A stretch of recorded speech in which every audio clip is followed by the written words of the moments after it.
Hello friends, कैसे हैं सभी लोग। दोस्तों आज का क्लास हमारा फर्स्ट ईयर से रहेगा। डीएड फर्स्ट ईयर पर बात करेंगे और फर्स्ट ईयर में हमारा कोर्स 5 है। आज कोर्स 5 पर क्लास रहेगी और कोर्स 5 में हम most important topics and questions कर ही रहे हैं। तो प्रिपरेशन हमारी लगातार चल रही है। कुछ लोगों की कमेंट आ रहे हैं मैम कि एग्ज़ाम हमारे मई में हो रहे हैं, तो अच्छी बात है अगर मई में हो रहे हैं, लेकिन अब तक डेट शीट नहीं आई है।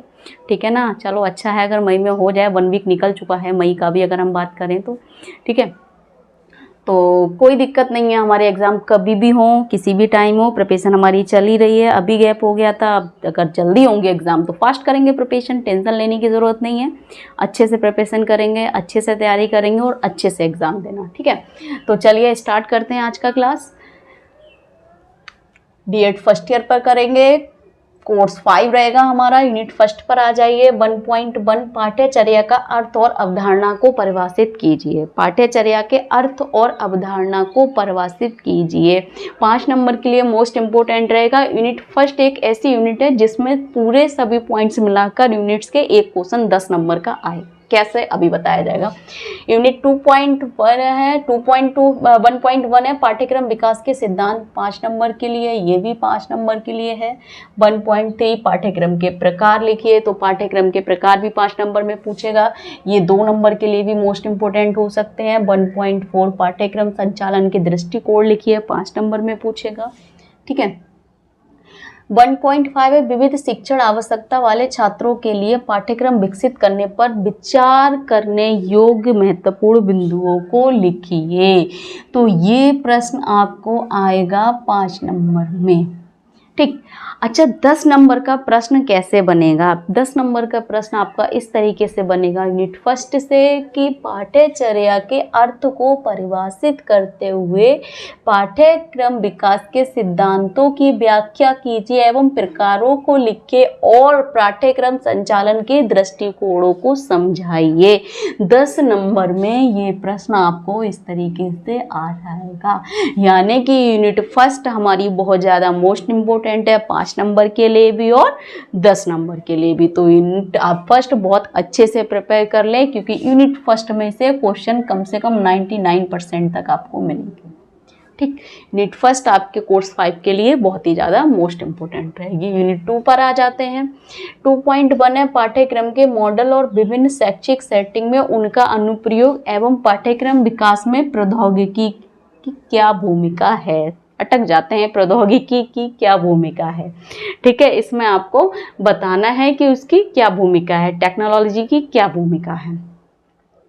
तो इसमें क्या है, पाठ्यक्रम के मॉडल भी पूछे उसने भी सेटिंग में, तो ये 10 नंबर के लिए मोस्ट इम्पोर्टेंट रहेगा आपका क्वेश्चन, 10 मार्क्स के लिए वेरी मोस्ट इम्पोर्टेंट। ठीक, यूनिट 2 से 2.2 है पाठ्यक्रम विकास में शिक्षक की क्या भूमिका है, 5 मार्क्स के लेगा। बहुत ही इंटरेस्टिंग टॉपिक है, बहुत अच्छे से करके आइएगा। 2.4 है उच्च समर्थन आवश्यकता वाले छात्रों के लिए पाठ्यक्रम विकास का महत्व लिखना है कि पाठ्यक्रम विकास का क्या महत्व है। जो हाई सपोर्ट्स नीड्स वाले चिल्ड्रन है, हमारे उच्च समर्थन आवश्यकता वाले बच्चे हैं, 5 नंबर में को टॉपिक आएगा। ठीक, तो यूनिट 2 में हमारे 3 टॉपिक हैं आपको प्रिपेयर करने के लिए। यूनिट फर्स्ट आपकी बहुत ज़्यादा मोस्ट इंपोर्टेंट है। यूनिट 3 पर बात करते हैं। 3.1 है ESD वाले व्यक्तियों के लिए पाठ्यक्रम विकास में परिप्रेक्ष्य लेना और कार्य प्रणाली को विस्तार करें। यहाँ पर एक चीज़ मैं आपको समझाऊंगी कि कमेंट आया था कि मैम कोर्स 4 की आपकी जो एक यूनिट है वो मैच नहीं कर रही है, क्वेश्चन से यूनिट मैच नहीं कर रही है। क्यों करेगी? क्वेश्चन से यूनिट मैच क्यों करेगी? यूनिट से क्वेश्चन मैच होना चाहिए ना। आपकी यूनिट क्या कह रही है, यूनिट का टाइटल क्या है, क्या कह रहा है, असेसमेंट फॉर इंटेलेक्चुअल डिसेबल। ठीक है, अब उसमें वो असेसमेंट में चाहे वो इंटेलेक्चुअल कोई भी असेसमेंट अगर कराता है तो फोकस आपका क्या है कि यूनिट टाइटल क्या है। टाइटल के अकॉर्डिंग भी क्वेश्चन आपको आता है, जरूरी नहीं है कि आपका जो यूनिट में टॉपिक दे रखा है उसी से आए। टाइटल क्या पूछ रहा है, क्वेश्चन आपको बहुत घुमा फिरा के आएगा। मैंने वहां पर क्या किया है, क्वेश्चन के साथ साथ टाइटल को मिक्स किया है कि इस तरीके से भी आपको क्वेश्चन आते हैं। कहीं कुछ गलत नहीं है, कुछ अलग नहीं है और कुछ बाहर नहीं है, सब कुछ ठीक है। मैंने चेक कर लिया है, क्लास में भी चेक किया है, अपलोड क्लास में भी चेक किया है, बाकी सिलेबस में भी चेक किया है, नोट्स में भी चेक किया है, कहीं कुछ गलत नहीं है। ठीक है, तो परेशान होने की जरूरत बिल्कुल नहीं है। ठीक, तो यहाँ पर जैसे मैं बताऊँ, वहाँ आपकी ये यूनिट है, ठीक है ना। आपके टॉपिक में जो यूनिट 3.1 है उसमें केवल इतना दिया गया है कि परिप्रेक्ष और कार्यकारी कार्य प्रणाली को विस्तार करें। अब इसमें आप क्या समझेंगे, अगर ये क्वेश्चन आपको आ ही गया कि परिप्रेक्ष लेना और कार्यकारी कार्य प्रणाली को विस्तार करें, अब आप किसके बारे में परिप्रेक्ष लेंगे, क्या कार्यकारी और क्या कार्य प्रणाली, कुछ समझ आ रहा है। लेकिन अगर ये क्वेश्चन इस तरीके से आ जाए, एएसडी वाले व्यक्तियों के लिए पाठ्यक्रम विकास में परिप्रेक्ष लेना और कार्यकारी कार्य प्रणाली को विस्तार करें, टॉपिक समझ आता है, ठीक है ना। तो 10 मार्क्स के लिए मोस्ट इंपोर्टेंट रहेगा ये, ठीक, ध्यान रखना। 3.2 है, एएसडी बच्चों में सामाजिक संचार कौशल, बातचीत और भावनात्मक विनिमय को समझाइए, ठीक है ना, 5 नंबर में आएगा ये। यूनिट 3.4 है, एएसडी बच्चों को आत्म देखभाल, व्यक्तिगत स्वच्छता और स्वतंत्रता जीवन के महत्व को समझाइए। यानी कि कोई एएसडी वाले बच्चे के जीवन में आत्मनिर्भरता या आत्म देखभाल या व्यक्तिगत स्वच्छता या स्वतंत्रता का क्या महत्व है उसको समझाना है। 5 मार्क्स में पूछे, किसी एक को भी पूछ सकता है, जरूरी नहीं इतना पूछे। आत्म देखभाल को भी पूछ सकता है, व्यक्तिगत स्वच्छता हुई, कोई एक कौशल वो ले सकता है, ठीक है, 5 नंबर में ही आएगा।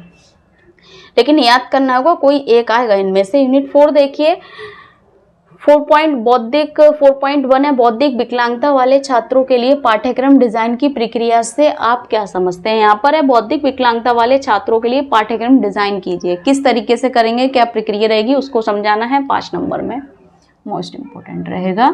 4.3 है, पूर्व प्राथमिक और माध्यमिक स्तर के लिए पाठ्यचर्या विकास योजना तैयार कीजिए। यहाँ पर 3 दे रखे हैं, कोई एक आएगा, चाहे वो प्री प्राइमरी पूछे, प्राइमरी पूछे या सेकेंडरी पूछे, एक लेवल को पूछेगा तो आपने वहाँ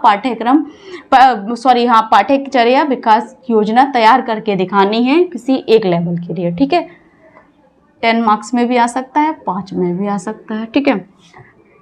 4.4 है, पाठ्यचर्या अनुकूलन, समायोजन और समावेशी सेटिंग्स के लिए संशोधन क्या है, 10 मार्क्स, मोस्ट इंपोर्टेंट क्वेश्चन, ठीक। 4.4 है ना, हाँ ठीक। 4.5 है, पाठ्यचर्या मूल्यांकन की प्रक्रिया को समझाइए, पाठ्यचर्या मूल्यांकन प्रक्रिया को समझाइए, 5 मार्क्स में रहेगा, मोस्ट इंपोर्टेंट है। अगर हम बात करें तो अगर यूनिट 4 10 मार्क्स के लिए मोस्ट इंपोर्टेंट है, यूनिट 1 10 मार्क्स के लिए इंपोर्टेंट है, और यूनिट 3 यूनिट 5 मार्क्स के लिए इंपोर्टेंट है, और यूनिट हमारी 5 जो है वो भी 5 मार्क्स के लिए इंपोर्टेंट रहेगी। कैसे, 5.2 देखिए, शिक्षण मॉडल और उनकी भूमिका क्या है, 5 नंबर के लिए।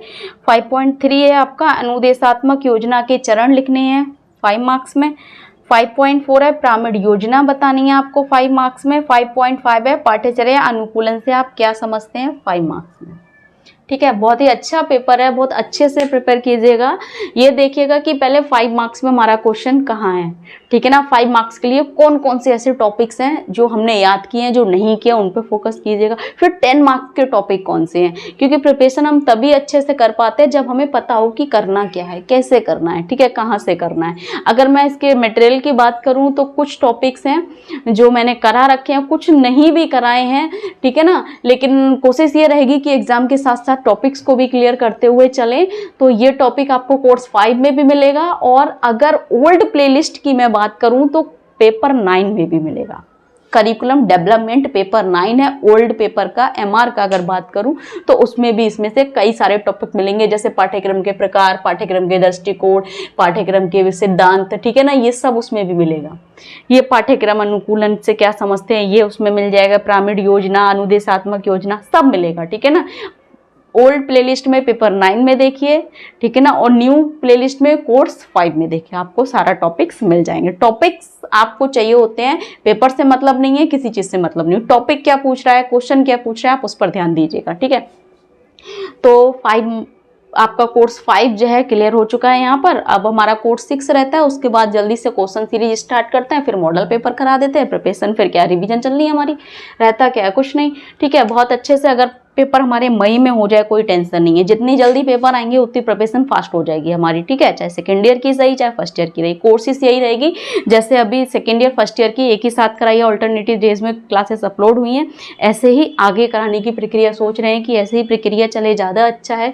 कहीं गैप हो जाता है, तबीयत खराब हो जाती है, अभी क्लास नहीं कर पाए थे 2-3 दिन, अभी गैप हो गया था, नहीं कर पाए थे, ठीक है ना, तो थोड़ा वो हो जाता है। लेकिन कोशिश ये रहेगी जल्दी जल्दी प्रिपरेशन हो, और बस आप फोकस कीजिएगा कि जो मटेरियल मेरी क्लासेस में नहीं है उसको भी आप अच्छे से लर्न करें, अच्छे से उसका मटेरियल ढूंढें। बाकी कहीं से भी कलेक्ट करें आप नोट्स, अपने फ्रेंड्स से या अपने सीनियर्स से या अपने कॉलेज से, ठीक है ना। प्रिपरेशन तो आपको करनी पड़ेगी, ठीक है, क्योंकि मैंने वो टॉपिक भी यहाँ बताती हूँ जो मैंने नहीं कराए हैं, लेकिन मोस्ट इंपॉर्टेंट वो भी है ना, कराने तो वो भी हैं, करने तो आपने वो भी हैं, एग्जाम में तो वो भी आएंगे। जरूरी नहीं है जो मैंने कराए वही हैं, वो भी आएंगे जो नहीं कराए हैं, आप समझ रहे हैं। मीन्स जो मैंने आपकी लेक्चर क्लास वीडियोस जो हैं नहीं अपलोड किए उनकी बात हो रही है। तो जो नहीं किए हैं वो भी कराते रहेंगे, और अगर कुछ समझ नहीं आ रहा है, कुछ डाउट लग रहा है, कुछ पूछना है तो कमेंट बॉक्स में कमेंट करें। ज़्यादा से ज़्यादा वीडियो शेयर करें, लाइक करें, चैनल को सब्सक्राइब करें, बेल आइकन को प्रेस करें ताकि नेक्स्ट आने वाली क्लास आप तक पहुँचती रहे दोस्तों। Thank you so much.